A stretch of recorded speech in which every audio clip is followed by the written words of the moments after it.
Pong tatalakayin sa hapong ito ay tungkol po sa collagen.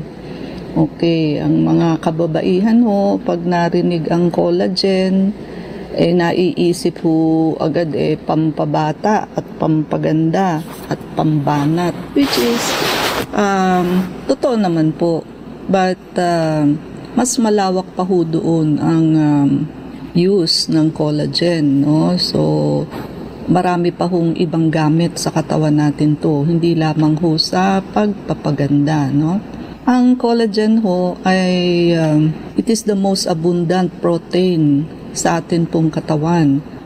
Actually, it is about making up about 30% ng ating total protein sa katawan.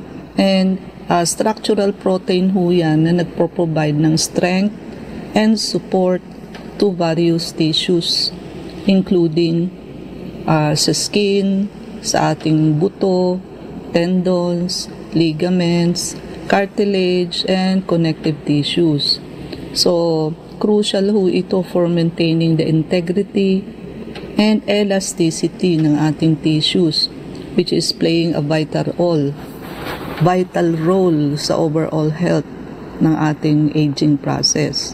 At ang collagen ho ay isang fibrous protein that is composed of amino acid, primarily glycine, proline, and hydroxyproline, proline. At ang molecular structure ho niya consists of 3 polypeptide chain na nagko-coil together ho yan to form a triple helix.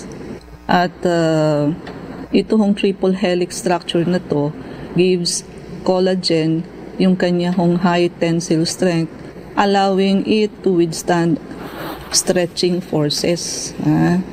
At actually merong 28 different types of collagen in the human body, but babanggitin lang ho natin yung most common ones, no? Type 1 collagen, ito ho yung most abundant type, which is found in our skin, sa tendons, sa bones, and ligaments. Ito ho ang nagpo-provide ng tensile strength and structural support. Ang type 2 collagen naman ito ho yung found in cartilage, wherein ito ho ang nagpo-provide ng elasticity and strength to joint tissues. Ang type 3 collagen naman ho, yan ho ay found in the skin, sa blood vessel, and internal organs natin, often in association with type 1, pati ho sa healing and elasticity. Type 4 collagen, ito ho yung mga nasa basement membrane natin, which is a thin layer na nagsusupport ho sa cells in various tissues. And type 5 collagen, yan ho yung found sa cornea ng ating mga mata, sa ating skin, sa hair, and placenta. Now, ano ba ang function ng collagen? Siyempre ho, nangunguna for structural support. Ito ho ay nagpo-provide ng necessary framework para sa tissues, organs. Yan ho nagigib ng shape and stability. Now, also for wound healing, sa pagpapagaling ho ng sugat. At tumutulong ho itong mag-form ng new tissues and nagre-repair ng damaged skin, no? Pagka may sugat ho kayo. Yan ho ang nagse-cell repair. Skin elasticity and firmness. So, ang collagen ho keeps the skin smooth and resilient.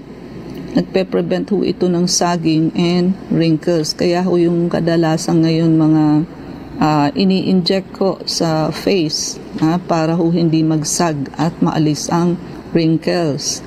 Sa bones and joints, syempre ho sinusuportahan nito yung joint movement natin and nakaka-reduce ng risk ng fracture. At ito ho ay nakaka-maintain din ng ating muscle strength that also helps with the repair and function. Now, yung mga factors affecting collagen production, syempre ho nangunguna ang age.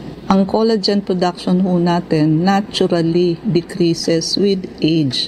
Habang tumatanda ho tayo, mas umuunti ang collagen production, leading to, magre-wrinkles tayo, magsasag yung skin, and joint pains. Kaya ho, ayan, ang karamihan ho ng tao ngayon ay addict sa collagen, whether it is injectable or oral, no? Ultraviolet radiation. Pagka ho excessive ang sun exposure, nakaka-damage ho yan ng collagen fibers. Bumibilis ho ang skin aging. Kaya if you try dalawang tao ho, yung isa laging naaarawan, mahilig sa sports o nagtatanim, kumpara nyo ho sa taong nasa opisina lang araw-araw. Pagtabihin nyo ho yan, mas matanda na hong tignan ang lagi hong naaarawan. No? Mas bata hong tignan ang nasa loob lamang ho ng office at hindi naaarawan everyday. Di ho ba kasi ang sunlight, ang kailangan lamang ho natin dyan yung pagka before 10 a.m. tsaka mga past 3 p.m. no? Para hindi ho harmful. Tsaka sa diet ho, pagka ang diet ninyo ay low in protein, low in vitamin C, zinc, and copper, nakaka-impair ho yan ng collagen synthesis. At saan ho ba dapat makuha ang collagen? Sa mga bone broth, galing ho sa mga animal bones and connective tissues. Kaya ho, maganda yung bumibili kayo ng may mga buto-buto ng karne. Kasi ho, may mga collagen ho doon. No? Sa fish and chicken, yan, nakakakuha ho tayo ng amino acid that is essential para ho sa collagen production. Sa egg whites, ayan, very high in proline and amino acid na kailangan po for collagen synthesis. Yung mga citrus fruits po, which is rich in vitamin C, which is necessary ho ang vitamin C sa collagen formation. Green leafy vegetable, ayan, may mga antioxidant ho yan that can help protect existing collagen from damage. At sa ngayon po, napakarami hong collagen supplements in various forms. Meron hong powder, capsule, and drinks. Typically ho, hydrolyzed collagen peptides. That is easier for the body to absorb.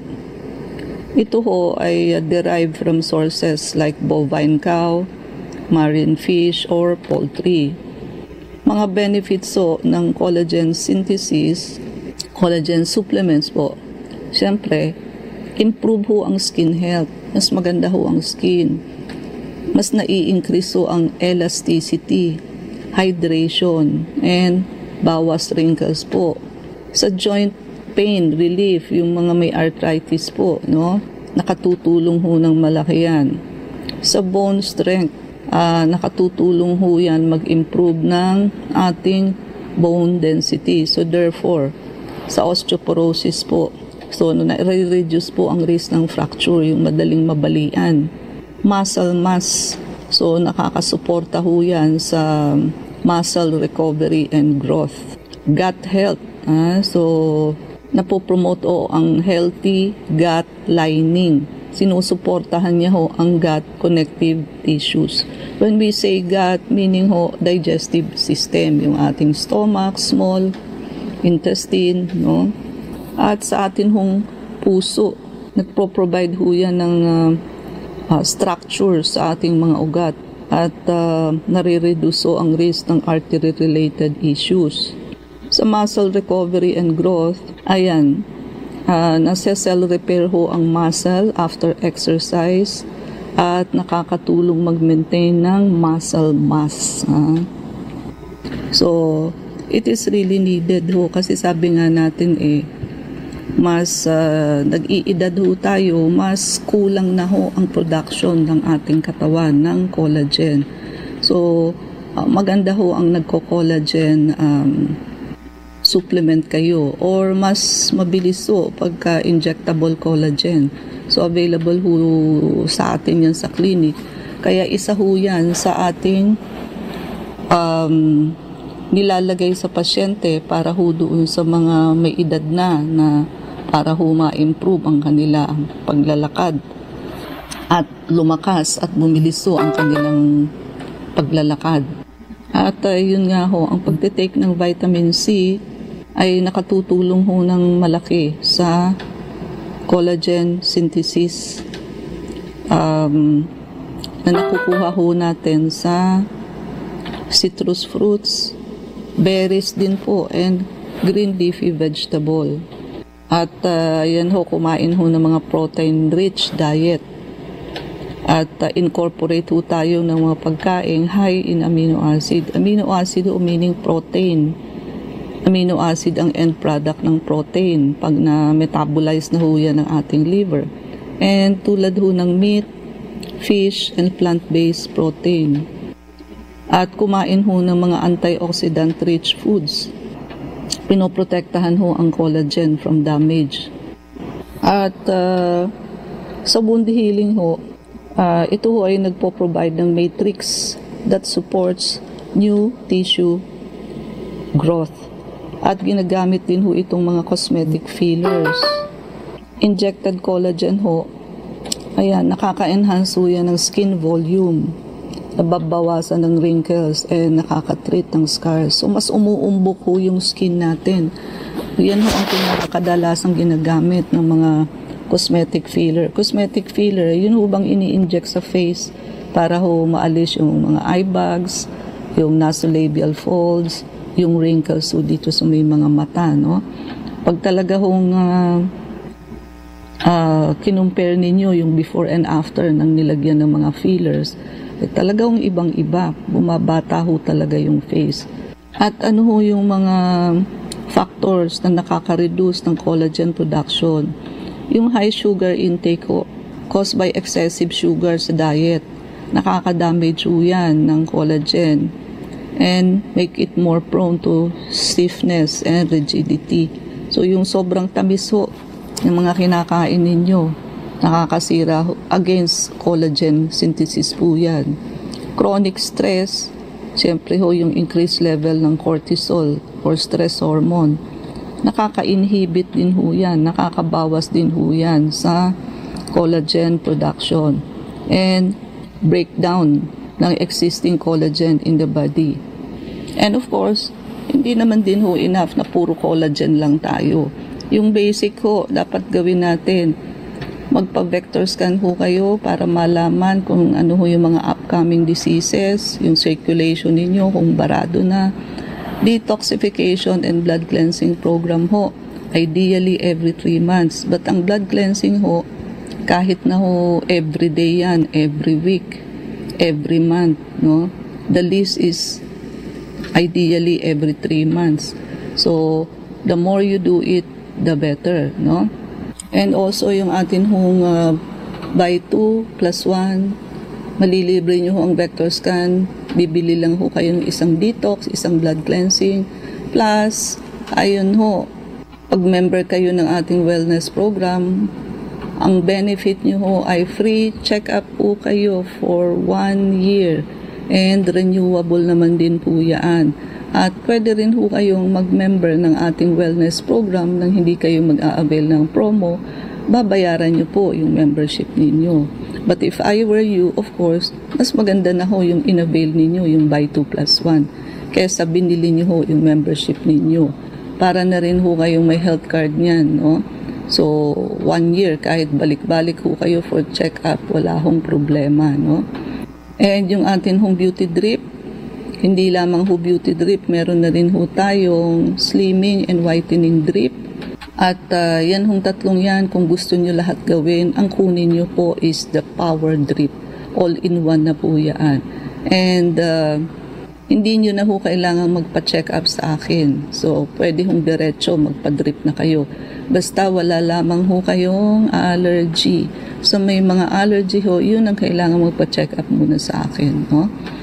And yung atin hong soap, IV anti-aging and IV whitening soap, available ho yan sa Shopee. And bili ho kayo ng 5, may libre ho kayong isa, no? So, open pa ho. until supply last, and marami na ho kasing naka-avail, no? So medyo makiagaw na po kayo dyan, no? And yung atin hong laser, naka 20% discount, wala hong expiration kung kailan ninyo gustong gamitin, kaya pwede nyo na ho yung i-prepaid at transferable ho yan. Pwede nyo pang regalo. But yung atin hong membership sa wellness program natin, hindi ho transferable. Kung sino lamang ho yung nakapangalan doon sa health card ninyo, yun lamang po ang pwedeng gumamit ng free check-up, no? And wake up call po sa mga may diabetes and sa mga gusto hong pumayat. May bago ho tayong napaka-effective na treatment. Sigurado hong maibababa ang sugar nyo agad, at yung mga gustong pumayat, talaga hong papayat kayo without any effort.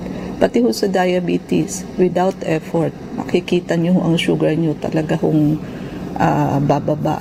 Huwag nyo na hong hintayin na kayo ay magkaroon ng mga komplikasyon. Ang nakamamatay ho sa diabetes, hindi yung sugar mismo, kung hindi ho yung mga komplikasyon.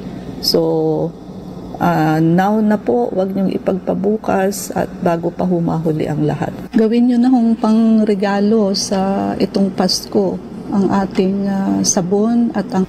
Doc, tanong ni 7739. Ask ko lang po, ano po ang protocol sa may anemic? Medyo narong grammar po tayo doon, no? So, ganito po yan. Hindi ho natin pwedeng sabihin dito ang protocol, no? Ano ho yan? Depende sa iba. Ano, may history? Yes. Marami hong klase ng anemia pati. Hindi lamang po iron deficiency. Meron hong mga megaloblastic anemia and others, no?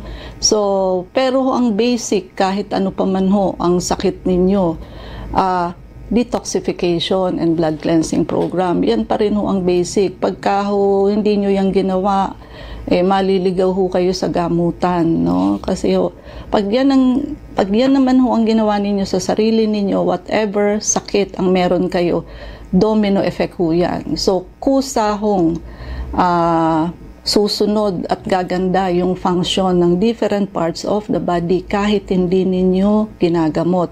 But I discourage you from using iron supplement kasi ho nakaka-constipate, nakakaitim ng dumi at nakaka-ulcer. May mga ginagamit ho tayong natural sa ating clinic na wala hong side effect, no? Masama ho kasi ang sobra ang iron sa katawan, no? So, makikita nyo ho yan sa blood test, yung ferritin content mataas, no? Nagiging malapit ho kayo sa cancer, sa inflammation, diabetes, and severe infection, no? So, wala na ho tayong oras, so mangyari po lamang na kayo'y magpalista ho kung kayo ay magpapa-check up. So, Unit 1101, Clinica Medica 101, Centuria Medical Makati, Salamanca Street Corner, Kalayaan Avenue, Makati City. So, ang landmark ho natin is along Makati Avenue, yung corner General Luna Street. Everyday ho bukas ang clinic, pati na rin Saturday and Sunday, and even holidays. Kailangan lamang ho magpalista kayo ahead. Ay mga numero.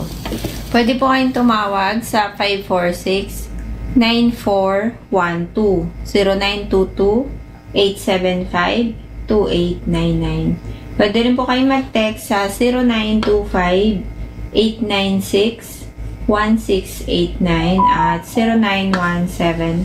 0917-810-6169.